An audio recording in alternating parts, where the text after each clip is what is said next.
Buenas tardes, mucho gusto, ¿cómo están? Bueno, junto con agradecer la invitación, ¿no es cierto? Y estar nuevamente con ustedes, una cosa que me alegra mucho. Quisiera comentarles sobre lo que tú introduces del tema de las moscas, ¿ya? Traté de hacer una presentación un poquitito distinta en relación a lo que siempre se habla de los ciclos y todo eso, y quise abordarlo un poco más desde el punto de vista de lo que son las poblaciones. ¿Ya? Entonces vamos a ir conversando sobre el tema y vamos a ir tratando de aclarar algunos conceptos que desde mi punto de vista son los más importantes para el establecimiento de un buen programa de control. En primer lugar, tenemos que tener conciencia de que las moscas, ¿no es cierto?, son una plaga que es bastante compleja en varios sentidos. En el sentido fundamental de que tienen una capacidad reproductiva muy alta, tienen mucha ductibilidad para usar distintos sustratos, ¿no es cierto?, y reproducirse, y tienen una capacidad de explotar muy rápidamente en cortos periodos de tiempo, tienen ciclos cortos por lo general.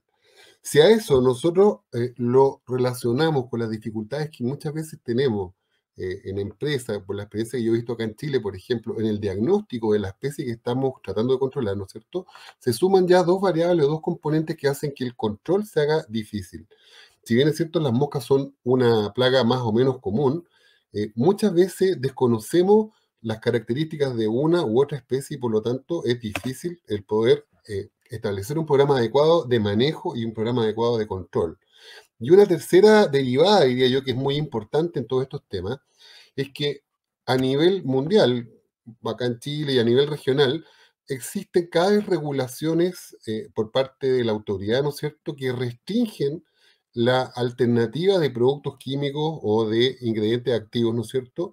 Y van achicando un camino en cuanto a las herramientas químicas. Por lo tanto, toma mucha más relevancia todo lo que son los controles no químicos y los manejos que uno debe hacer de la población, entendiéndola como tal. Entonces, dada esta realidad, yo pienso y estimo muy humildemente también que existen como tres grandes herramientas que deberían ser el foco o el eje central que nosotros deberíamos manejar para poder tener un adecuado control de mosca. Antes de entrar en eso, ¿no es cierto? Quisiera destacar, ¿no es cierto?, como un factor muy importante, es obviamente conocer el ciclo biológico de las moscas, identificando la especie que corresponde, y, ¿no es cierto?, centrarnos en lo que son los diagnósticos del entorno y en los diagnósticos de las características poblacionales para establecer planes de gestión ambiental y planes de control, ¿no es cierto?, que van a llevar a que una población sea, en definitiva, más baja, a que esté bajo un control que cumpla con las expectativas sanitarias y económicas que se plantean nuestros clientes, que nos planteamos nosotros mismos. Desde el punto de vista del ciclo, ya un poco se ha dicho, ¿no es cierto? También no es muy novedoso, es un ciclo incompleto donde lo que uno ve volando, digamos, la fase adulta de la mosca, representa un 10 a 15% de la forma, ¿no es cierto? El 90% de las formas de mosca que nosotros no vemos son o larvas, o huevos, o pupas. Y eso hace súper importante entender, ¿no es cierto?, que el control desde el punto de vista químico al menos, tiene que centrarse no solo en un control de adultos, sino que tiene que ser de las fases no adultas, pero a la vez tiene que centrarse en los manejos ambientales que son los que determinan que la carga de fase no adulta, de huevo, de postura, ¿no es cierto?, de huevo, de larvas de cualquier estado o de pupa, sea restringida, ¿ya? Porque eso es lo que finalmente va a permitir un adecuado control. Muchas veces, como empresa, como controladores, nos centramos solamente en los manejos químicos, ¿no es cierto?, que son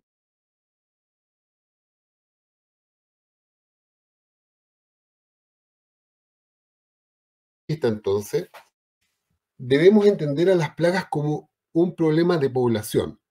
Y las poblaciones están sujetas a factores que las aumentan, como son la natalidad y la inmigración, o a factores que las restringen, como la mortalidad y la migración. El balance entre estos componentes, entre los que suman y los que restan, ¿no es cierto?, está dado por las condiciones ambientales o los factores abióticos, ¿ya? Dentro de los que destacan, entre otros, ¿no es cierto?, el agua o la humedad, la temperatura, la luz y algunos otros factores como el viento, factores químicos, pero los más relevantes, diría yo, se centran en eso, en la disposición de agua, temperatura y de luz, que son elementales para un ciclo y una calidad de ciclo y una calidad de poblaciones en el futuro. Asimismo, esos factores ambientales o abióticos interactúan, ¿no es cierto?, con componentes propios de las poblaciones, componentes bióticos, ¿no es cierto? Ya sea dentro de la especie o de la competencia o la predación que tenga la población de mosca, por ejemplo, larvas con algún tipo de parasitoide, ¿no es cierto?, que restringen o aumentan una posible población. Y así, la suma, el balance de unos y otros determinan un tamaño poblacional determinado, o sea, estable, ¿no es cierto? Y eso se refiere a que, o permite calcular, descifrar o establecer una cierta capacidad de carga. A ver si me explico. Por ejemplo, en una planta donde existen correctos manejos ambientales, ¿no es cierto?, de orden, de aseo, de saneamiento, de mantenimiento de las estructuras, de cierre de esclusas, de medidas químicas, medidas físicas, ¿no es cierto? La capacidad de carga va a ser menor de ese ambiente, ¿no es cierto? Va a ser menor porque los factores ambientales están regulados, hacen que el signo menos de esta ecuación aumente, ¿no es cierto? No se den las condiciones suficientes como para que la población se establezca y se multiplique. Desde ese punto de vista, entonces, nosotros podemos definir algunos conceptos, como es el umbral de tolerancia, que se refiere a la capacidad que nosotros podemos permitir de presencia de mosca, en este caso, en un ambiente y en un tiempo determinado. Ese umbral puede ser determinado desde el punto de vista sanitario o desde el punto de vista económico. Acabamos de escuchar una charla de roedores, ¿no es cierto?, donde hay una importancia sanitaria y económica. En este caso, podría ser lo mismo. Por ejemplo, vamos a ponerlo en una situación más pecuaria tal vez, pero por ejemplo, un umbral de tolerancia económico podrían ser las mastitis ambientales que generan la presencia de moscas, por ejemplo. O sanitario podría ser la cantidad de cuadros diarreicos que se generen en una cierta población, ¿no es cierto?, que está expuesta a alimentos contaminados por la presencia de moscas, con microorganismos transportados o vectados por moscas, ¿ya? No sé si se entiende bien el concepto, pero esos conceptos nacen de esta ecuación poblacional, ¿ya? Desde el punto de vista de los factores ambientales, es la materia orgánica el principal foco donde las moscas colocan sus huevos. La materia orgánica en el fondo es materia de un ser vivo que está en descomposición, ya sea en un proceso químico, biológico, ¿no es cierto?, o físico, que lo que hace es que la materia se empieza a desdoblar por diferentes procesos, ¿no es cierto?, desde compuestos muy grandes a compuestos muy chicos.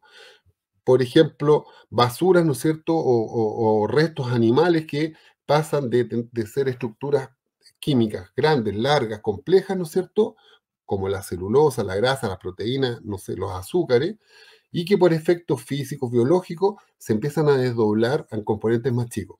Cuando estos procesos ocurren, se da una cierta liberación de temperatura, una cierta liberación de humedad, de agua dentro del proceso, ¿no es cierto?, se producen compuestos volátiles, que son todos elementos que están presentes en el sustrato y que son los que determinan eh, la capacidad de una plaga de establecerse y multiplicarse ahí, una plaga de mosca en este caso.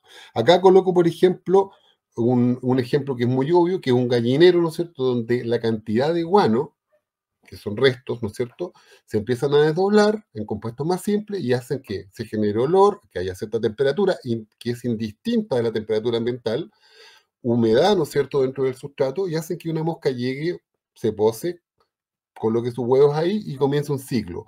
O en estos ductos, en estos drenajes, ¿no es cierto?, donde también se junta materia orgánica de distinto tipo, donde hay una cantidad de humedad importante y que atraen a ciertas especies de moscas para que se instalen ahí, coloquen sus huevitos y empiecen su ciclo también. Son especies distintas, con requerimientos distintos, pero están sujetas a la misma norma, ¿no es cierto? Materia orgánica en descomposición, con cierto grado de temperatura y humedad, que son, como les decía, los factores más importantes. Desde el punto de vista del sustrato, la temperatura es capaz de generar ciclos más cortos, ¿ya? Tenemos ciclos que duran entre 7 y hasta 45 días, dependiendo de la estación. Está una curva donde se muestran acá las temperaturas y los días del ciclo, siendo la temperatura óptima para el caso de las moscas, ¿no es cierto?, la que se da entre los 25 a 30 grados, ¿no es cierto? Esas son las que hacen que los ciclos tengan una duración de aproximadamente eh, 7 días, entre 7 y 10 días. Y estoy pensando en mosca doméstica, que es la especie que tiene la mayor prevalencia, la mayor casuística, podríamos decir, en relación a otras especies. Por lo menos Chile, por lo menos es la más consultada. Esta temperatura va a facilitar también que exista una mejor sobrevida de las fases larvarias, ¿no es cierto?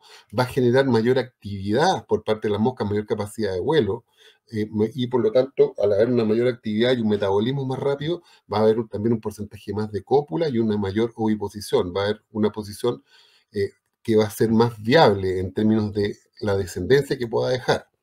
Si lo miramos desde el punto de vista de los ciclos, por ejemplo, existe una relación muy directa, como les decía, entre la cantidad de grados, ¿no es cierto?, la temperatura y las horas para la eclosión.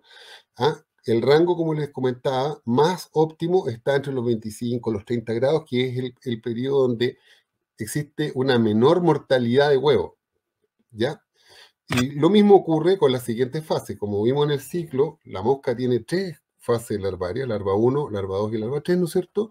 Que son procesos larvarios que se van dando eh, en la medida que, desde el huevo sale esta larva y empieza a sumergirse en el sustrato. Una vez que se empieza a sumergir, se empieza a alimentar, se va alimentando desde ahí y va haciendo su fase de muda, pasando a la fase siguiente hasta llegar al proceso de pupa. Esa velocidad o ese tiempo de demora, ¿no es cierto?, está relacionado directamente también con la temperatura, ¿no es cierto? Y como les decía yo, 25 grados en el sustrato, independientemente de la temperatura ambiental, son una temperatura ideal para que el ciclo esté en la velocidad más rápida, digamos. Una mosca entre 6 y 7 días puede terminar su ciclo en las condiciones más óptimas ambientales posibles, ¿ya? Desde el punto de vista de la humedad también, tenemos que un factor muy relevante. La humedad, como vimos, también es un subproducto, por así decirlo, de las reacciones de degradación de la materia orgánica, ¿no es cierto? Y lo que hace la humedad en términos en general, ¿no es cierto?, es que, en primer lugar, define los lugares donde son colocados los huevos. Las moscas domésticas requieren para su oviposición sustratos que tengan humedades de 60 a 90% de humedad propiamente tal. No colocan sus huevos en lugares líquidos o en lugares muy secos, ¿ya? Porque en esos lugares no son atractivos para la oviposición y porque la mortalidad de los huevos tiende a ser muchísimo más alta, ¿ya? Eh, la humedad obviamente está muy relacionada entonces con la mortalidad que puedan tener los huevos y que puedan tener las larvas.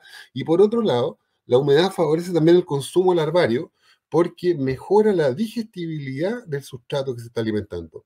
Piense que una larva es una fase no adulta, ¿no es cierto?, que es altamente requiriente de proteínas, de azúcares fundamentalmente, ¿no es cierto? Y en menor medida de grasa. ¿Ah? Las moscas son muy afectas a los consumos de carbohidratos, de azúcares y de proteínas, menos de grasa. ¿Ah? Las vitaminas del complejo B podrían ser algunas, según se dice en alguna literatura, como algunos de los requerimientos, pero en general son requirientes de esos productos. Entonces, la humedad es un factor que favorece la ingesta, que en conjunto con la temperatura va determinando entonces poblaciones que tienen mayor sobrevivencia y va determinando que sean poblaciones que al final van a ser más grandes. La descendencia de una mosca bien alimentada va a tener un tamaño mayor que una que no lo es. Fisiológicamente va a ser mucho más equilibrada y va a ser mucho más fértil. Entonces, concluyendo, un buen manejo ambiental es sin duda uno de los principales pilares que uno tiene que tener en el control de mosca. Es el foco más relevante desde mi punto de vista en la gestión que tenemos que hacer como controladores de plagas. Este es un trabajo que es complejo de hacer y que requiere forzosamente de involucrar a la empresa que nos está contratando. Muchas veces son políticas de inversión, de manejo, de gestión o de coordinación, por ejemplo, con otras empresas de aseo, ¿no es cierto?, para que la oferta, la disposición de elementos abióticos sea la adecuada, sea la correcta, la que sea limitante finalmente para la población. Acá está lo mismo dicho en términos de humedad, ¿no es cierto? La humedad, el rango de humedad viable para un sustrato ¿no es cierto?, que permita la reproducción de mosca, va entre los 50 y los 90% de humedad del sustrato. Humedades menores a esa ya empiezan a generar mortalidades importantes en huevos y larvas, como les decía, o incluso humedades superiores también evitan que haya oviposición y haya mortalidades superiores, pensando en mosca doméstica, porque hay excepciones que las vamos a ver en un ratito más, más adelante en la presentación. ¿Ya? Eso es. Acá tenemos algunos ejemplos de, por ejemplo, en este lugar de acá, no sé si se alcanza a ver con el puntero, la mosca arriba, ¿no es cierto? Estoy hablando acá de esta laguna, que son efluentes de cerdo, ¿no es cierto? Que son procesados y que tienen una fase líquida, que es esta poza que está acá, esta como laguna, ¿no es cierto? En este lugar acuoso, la mosca no va a colocar los huevos, pero sí en los perímetros, donde existe sustrato con cierta humedad. ¿No es cierto? Esto es un ejemplo, un gallinero, me disculpan que coloque solo ejemplos pecuarios, pero que son los más evidentes. Entonces me importa mucho fijar más bien el concepto. Estos son gallineros de postura que están en altura, ¿no es cierto? En los que ya se ha retirado el guano después de que las gallinas produjeron, y lo que queda acá son restos de sustrato que por estar expuestos al viento, ¿no es cierto?, al secado, se encuentran secos, son costrones, y por lo tanto acá ya no hay oviposición. El factor limitante de la humedad, ¿no es cierto?, hace que la oviposición baje acá. Ahora, esto es importante de saber porque cuando yo voy a hacer un tratamiento, y dentro del programa de control químico, por ejemplo, el uso del herbicida es muy importante. Ya vimos que el 90% de la población son fases no adultas, larvas, huevos, larvas o pupas, ¿no es cierto? Y por lo tanto, la concentración o los ataques con los productos larvicidas deben ser hechos en lugares donde se hace la oviposición, no en toda la superficie, porque económicamente no es viable y técnicamente no tiene ninguna importancia. Acá vemos también otros drenajes donde algunas moscas de los desagües, ¿no es cierto?, se multiplican, son unas mosquitas un poco distintas a la mosca doméstica, porque estas son más tolerantes a sustratos acuosos, ¿no es cierto?, en aguas estancadas, en cámaras de desagüe, en baños que se encuentran tapados, ¿no es cierto?, donde existe una cierta cantidad de materia orgánica, pero donde existe una mayor liquidez, donde el sustrato es más líquido, ¿no es cierto?, son capaces de subsistir. Estoy hablando aquí fundamentalmente de las moscas forias o de las moscas psicodías, que las vamos a ver en un ratito más también.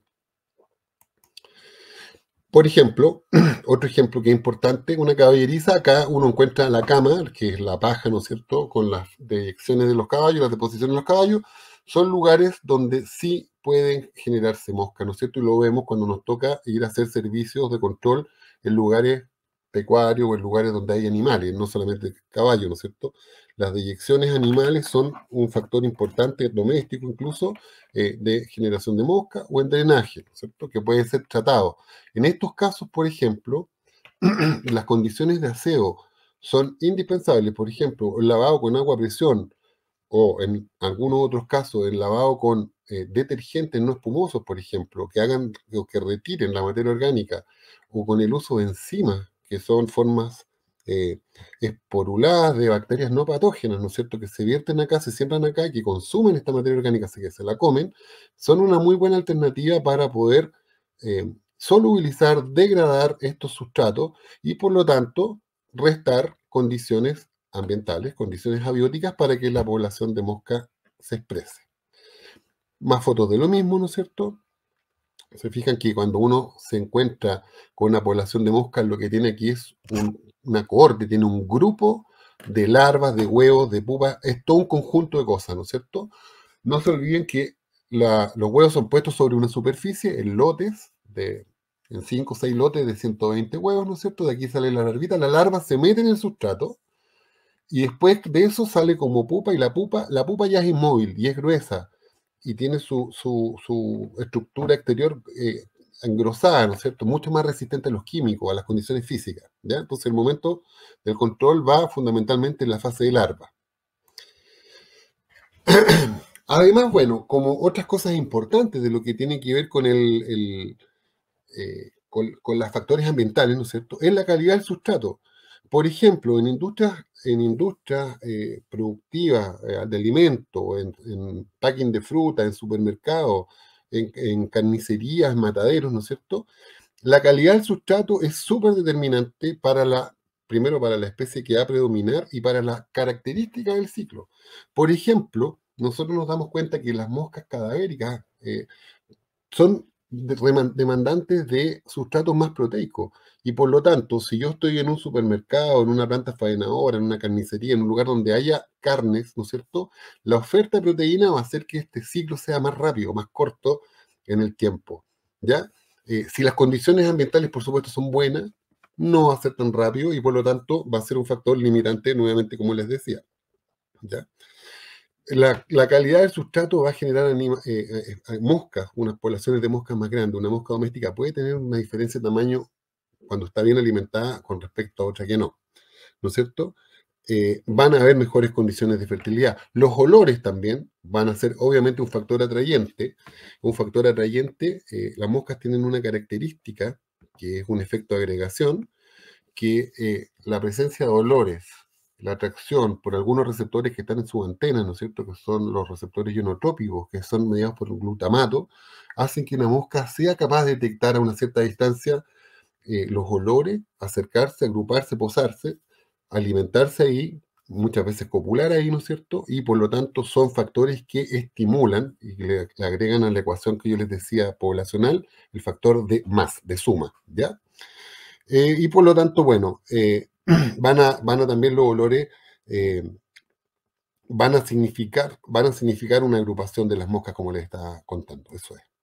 Acá está el resumen un poquito de lo mismo, es solamente para que vean la ecuación desde de otro lado, digamos.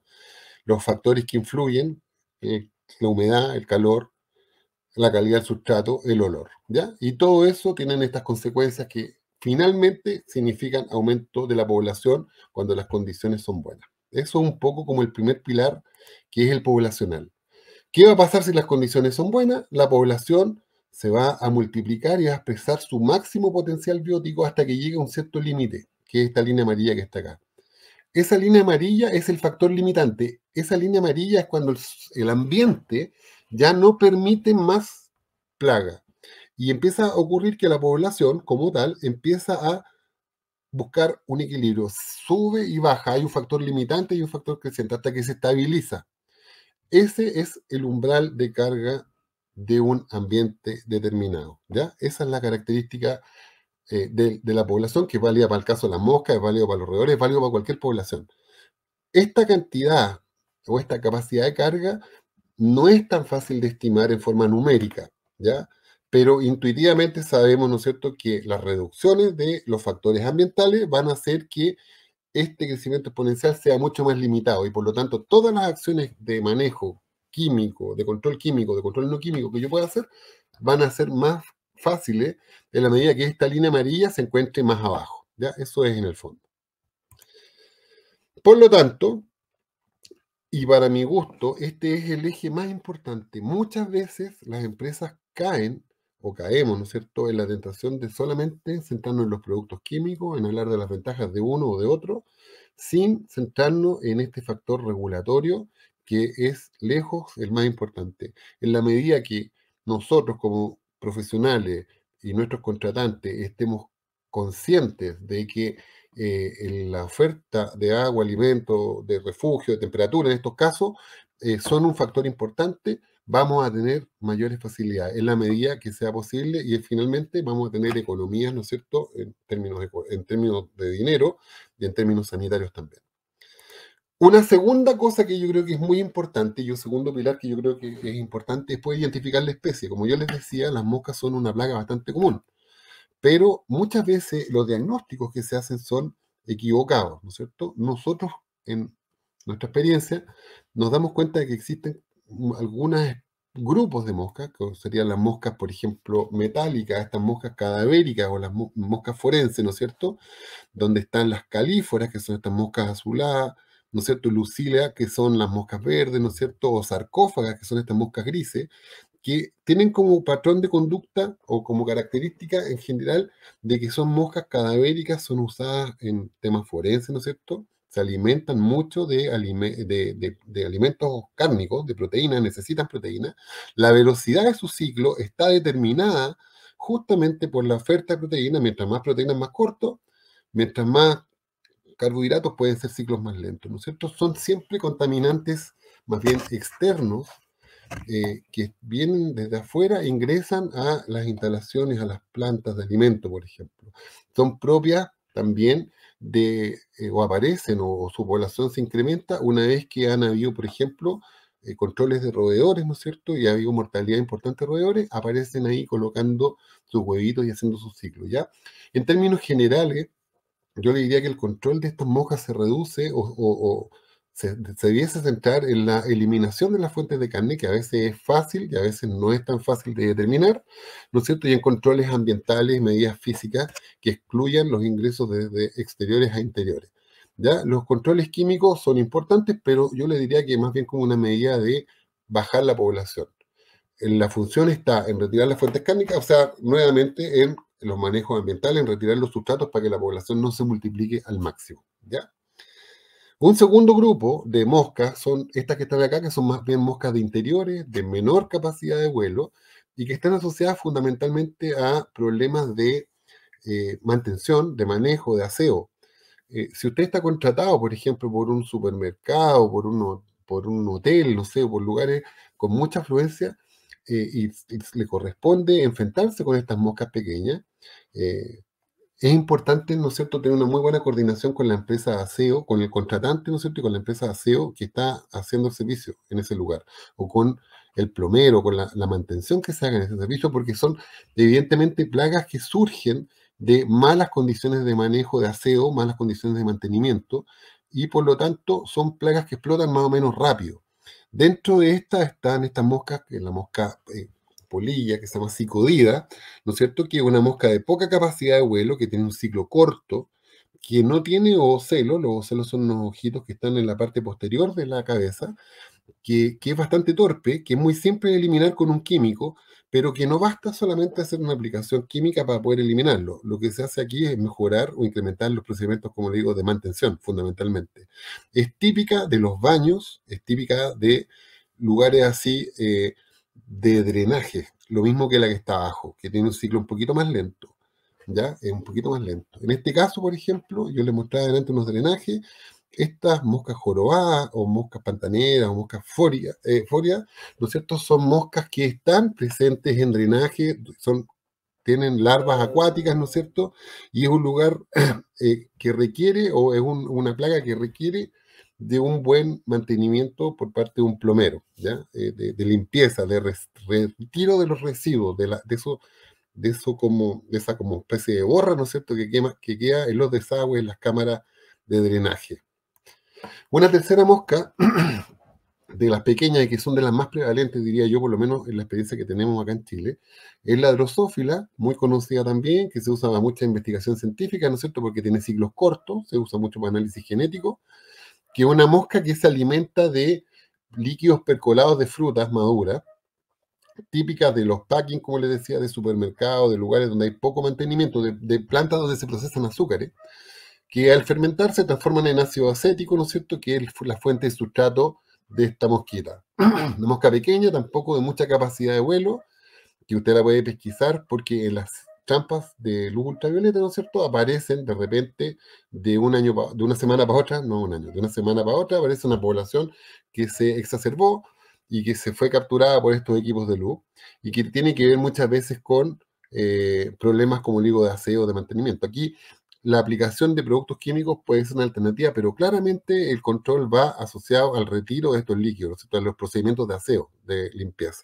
Eso es claramente lo más importante. Yo creo que muchas veces estos problemas se resuelven más con un buen detergente que muchas veces más que con insecticida solamente. El insecticida le va a servir para bajar la carga que está dando vuelta, pero no para restringir las fuentes de cría. Y acá tenemos las moscas más comunes, ¿no es cierto? Las más habituales, que es donde están la mosca doméstica, la Fania canicularis, que es una mosca que yo diría que es más propia de los lugares donde existen diferencias de temperatura entre invierno y verano, en las estaciones de transición. Es propia de lugares con más altura. Por ejemplo, en Perú, seguramente hacia el lado de la sierra debe ser más común que lo que es en Lima, o en países más cálidos, no sé, en Colombia, por ejemplo, es más difícil, en Bogotá puede estar, pero es una mosca que aparece en esta época de transición, acá en Chile, donde tenemos un invierno frío y un verano caliente, ¿no es cierto? Es una mosca que aparece justo ahora, al inicio de la primavera, y empieza a bajar su densidad a la medida que nos acercamos a diciembre, que ya es cuando en la zona central de Chile por lo menos se suben las temperaturas a 25 a 30 grados, temperaturas ambientales con baja humedad, y ahí deja de ser prevalente esta mosca y pasa a ser prevalente la mosca doméstica, ya que debe ser diferenciada porque tienen hábitos conductuales distintos y por lo tanto los tratamientos, si bien es cierto, son con los mismos productos, se deben hacer en distintos lugares. ¿Ya? En general, esta mosca se trata en las tardes cuando se posa porque está volando en forma permanente en el día. Y lo vamos a ver también en un instante. Y estas moscas, la tercera mosca es la mosca negra de las basuras, que es la Ophira anaescens o la Ophira leucostoma, que es una mosca muy parecida en conducta de vuelo a la mosca doméstica. Se controla más o menos parecido. Esta es una mosca que también que es de plena temporada, no cuando hace frío, sino que de ya cuando hace calor. Calor, como les digo, estoy hablando de 25, 30 grados de temperatura ambiental con una humedad no muy alta. ¿Ya? Esta mosca es de temporada fría, cuando en las mañanas hay 10 grados, 8 o 10 grados, y en la tarde o al mediodía, no sé, ya tiene 20, 22 grados, ¿ya? De temperatura. Se deben diferenciar estas moscas para hacer los tratamientos porque, como les digo, tienen conductas de vuelo distintas y por lo tanto los tratamientos tienden a fallar cuando uno no los diagnostica bien. Se reconocen por la venatura de las alas. La mosca doméstica tiene su cuarta vena del ala que es curva, mientras que la Fania no.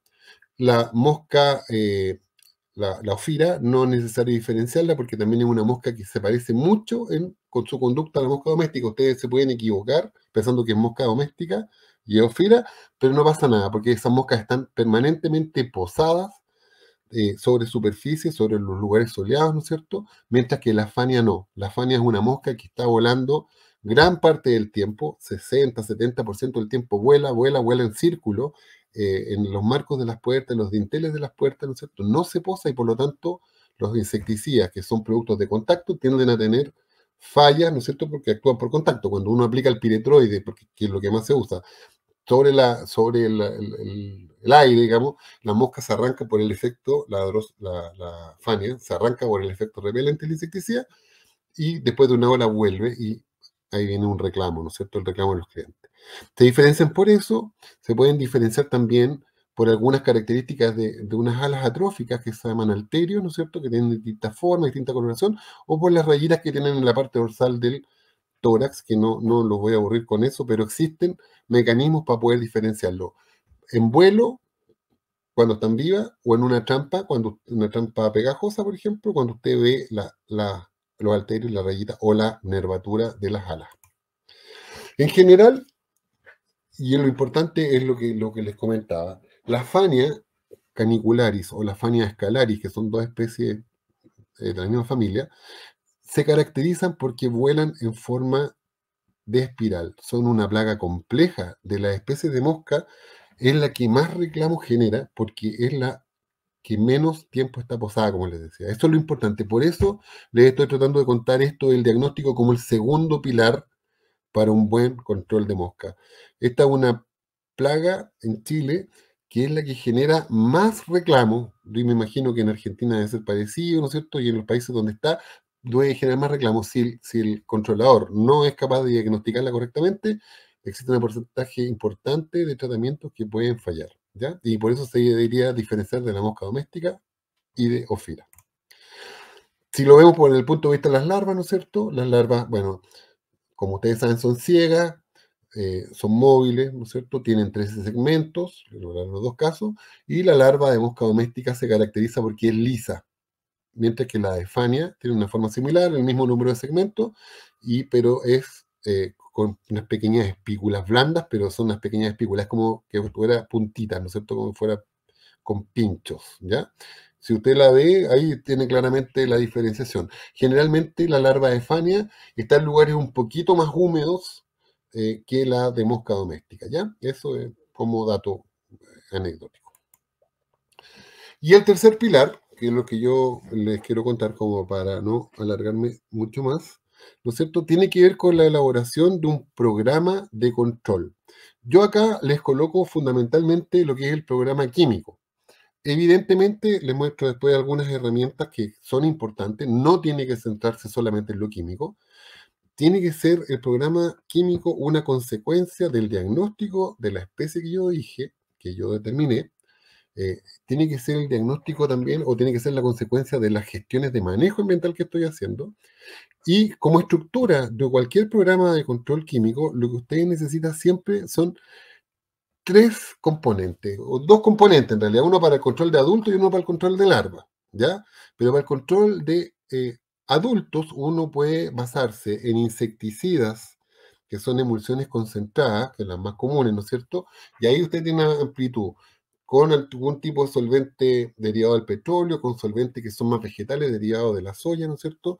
Puede ser productos en base a agua, como las suspensiones concentradas o medio híbrido entre las emulsiones, perdón, las emulsiones en agua puede ser también, o puede ser un microencapsulado, y eso complementándolo con sebo. Los sebos pueden ser en polvo, en gránulo o en gránulo mojable.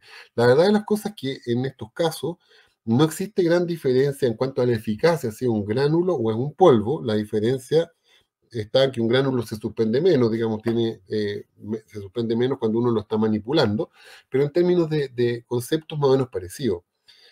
Eh, o puede ser también el uso de la fase, dentro del programa, el uso de productos para la fase no adulta, para las larvas fundamentalmente, ¿ya? Desde mi punto de vista y mi experiencia, yo diría que los larvicidas que se usan idealmente debiesen ser polvos mojables más que productos líquidos, pensando en mosca doméstica. Estamos hablando aquí de mosca doméstica, de Fania y Ofira, ¿ya? ¿Por qué? Porque esos van sobre los sustratos, que son sustratos, estructuras que tienen una temperatura, como ya la vimos, de más alta, 20, 25 grados, y por lo tanto un producto líquido tiene una poca persistencia, una poca residualidad, en el caso de las moscas, ahí, digamos, ¿no es cierto? Tiene que ser un producto en polvo, por el tamaño de partícula que tiene, que lo hace que sea más estable a las noxas ambientales del sustrato, que es la temperatura, el pH, la humedad que pueda haber. ¿Ya? Pueden ser compuestos inorgánicos, como la diatomea o el ácido bórico, ¿no es cierto?, que cumplen una función física, que tienen una función desecante también, que serían un buen complemento, bastante persistente, son inorgánicos, ¿no es cierto? O bien, como yo les mencionaba, pueden ser bacterias o pueden ser detergentes que se apliquen sobre drenajes, puede ser incluso agua a presión, que limpie física, mecánicamente, ¿no es cierto?, que barra con el sustrato y que restrinja la disposición de este sustrato para las moscas pequeñas que conversábamos, ¿ya? Entonces, este es como el general en cuanto a las formulaciones que uno debiese tener para un programa de mosca. Ojalá forzosamente debiera ser todo, ¿no es cierto?, todo en conjunto desde el punto de vista químico. Muchas veces en nuestros países los herbicidas son súper omitidos, no se usan mucho, porque tienen un efecto que es poco visible. En Chile, y yo sé que en otros países de la región, a la gente le gustan los productos con mucho olor, que las moscas sean inmediatamente muertas, que es bien como publicitado, digamos, bien estridente, pero no necesariamente lo más efectivo. Si usted tiene claro que el problema son 90% huevo, larva y pupa, claramente hay que centrarse en esto, y esto hay que empezarlo antes de que empiece la aplicación, hay que empezar a hacerla antes de que empiece la temporada, de manera que junto con el manejo ambiental usted pueda tener la menor carga y tener una temporada más o menos tranquila. ¿Ya? Las emulsiones concentradas es lo que un poco les comentaba, lo que tamaños de partículas más grandes, ¿no es cierto? Para el caso de los polvos, las emulsiones concentradas tienden a ser productos que derriban mucho, rápido, ¿no es cierto? Pero que son poco residuales. Las suspensiones son un poquito más residuales, eh, son productos sin olor, ¿no es cierto? Mucho más amigables, más lentos en su derribo. Los polvos y los gránulos mojables son componentes también ya más estables por el tamaño de partículas, sobre 40 micras, ¿no es cierto? Los polvos secos ya son las que tienen la mayor residualidad, no necesariamente son muy rápidos, pero son muy estables al ambiente, ¿ya? Complementa la formulación aquí, el plan de que es lo que estábamos hablando. O sea, uno va a buscar una u otra formulación dependiendo de el objetivo que se esté planteando, en qué fase de la temporada está, cuál es la situación determinada del problema, ¿ya? Perdón, ahí se movió la letra, pero bueno, como atrayentes, los CEOs, por ejemplo, usan feromonas y azúcares, ¿no es cierto?, que son componentes bastante importantes. La feromona existe, no se olvide que la feromona es específica para mosca doméstica. Hay una que se vende comercialmente, que es el Z9-tricosene. Fania requiere de otra, que es el pentacosene, que yo no la he visto por lo menos en el mercado. Todos los cebos en general traen una feromona y traen azúcares, ¿ya? La feromona atrae al macho de mosca doméstica y los azúcares atraen a machos y hembras de mosca doméstica y de las otras especies también, ¿ya? Son un importante asociador. Y como lo veremos enseguida, apoyan mucho la función de la feromona, el azúcar, ¿no es cierto? Porque la feromona tiene una vida corta, tiene 15 días de vida útil desde que uno la aplica. Después de eso, el trabajo en el cebo lo sigue haciendo el azúcar. Por otro lado, tenemos sinergistas, que también lo conocen, el piperonil butóxido, ¿no es cierto?, que es un sinergista, un componente que actúa sobre una enzima, que es la que degrada a los insecticidas, ¿no es cierto?, una oxidasa, y la bloquea. Es típica, por ejemplo, van a encontrar el PBO, ¿cómo se llama? Lo van a encontrar típico, por ejemplo, en los aerosoles, ¿no es cierto? Es muy común en los aerosoles y en algunos productos profesionales también, por supuesto. Acá está lo que yo les comentaba de la feromona. Eh, la feromona decae rápidamente, tiene una vida media de 15 días, ¿no es cierto? Y el trabajo lo sigue haciendo el azúcar como atracción, ¿ya? Estos receptores enotrópicos que yo les comentaba, ¿no es cierto?, son los que mantienen que un CEO tenga más o menos una residualidad, una eficacia de 30 días. Muchas veces acá en Chile, y es una buena experiencia, recomendamos que al día 15, al día 20, se humedezca el lugar donde está el CEO, de manera de activar la atracción que hace el azúcar para las moscas, ¿ya? Como para que lo tengan ahí en consideración. Estas son algunas características que ustedes también ya las conocen de los insecticidas, ¿no es cierto? eh, que son algunas propiedades que están dadas o por el ingrediente activo o por el solvente, ¿no es cierto? Y que son importantes al momento de elegir el producto que usted va a usar en un programa de control químico de mosca. ¿Ya? Téngalo bien presente. La residualidad. ¿Cuándo es más residual un producto? ¿Con una gota grande, con una gota chica? ¿No es cierto? ¿Qué ingrediente activo influye? Si la temperatura o no es alta o baja, ¿no es cierto? Si voy a usar en un trabajo de volumen, una termonebulización, el pH, etcétera. Hay un montón de características que yo no los quiero aburrir porque estoy como en los tiempos también, donde uno debe considerar, independientemente del ingrediente activo, ¿no es cierto? Y lo tiene que considerar tanto para la forma de aplicación, los lugares de aplicación, ¿no es cierto? Y lo que yo estoy buscando. En general, una emulsión concentrada la voy a usar para una acción de choque rápida, un derribo rápido, ¿no es cierto? Y en general la suspensión y los polvos los voy a usar para tratamientos más residuales, más prolongados, ¿ya? Aunque sean un poquito más lentos en algunos casos. Otras herramientas que se usan, para no hablar solamente de los químicos y en dos palabras, ¿no es cierto? Los conocen, las trampas pegajosas, ¿no es cierto? Que tienen que ver con un adhesivo que no tiene efecto tóxico, pues el polibutano, ¿no es cierto? Existen algunos líquidos también que hacen que las moscas se metan por abajo de estos orificios y sea una trampa ciega que las que no pueden salir, barreras físicas que complementan, ¿no es cierto? O evitan que una plaga se mueva de un lugar a otro y, por lo tanto, hace que la plaga se restrinja a un sector, que eso también es un factor bien importante. Ustedes saben que en una planta yo puedo tener sectores limpios, sucios e intermedios, ¿no es cierto? Y en este caso las lamas son un factor importante para poder separarlo, como son las esclusas, como son las mallas mosquiteras, ¿no es cierto? Que son una barrera también que evita el paso de moscas de exteriores a interiores. Clave, por ejemplo, en el caso de las moscas cadavéricas, muy importante, tiene que estar puesta en los lugares correctos, ¿no es cierto? Bien, con una integridad adecuada, ¿no es cierto? Que es un factor clave. Y no siempre pasa, parece obvio, pero no siempre es así.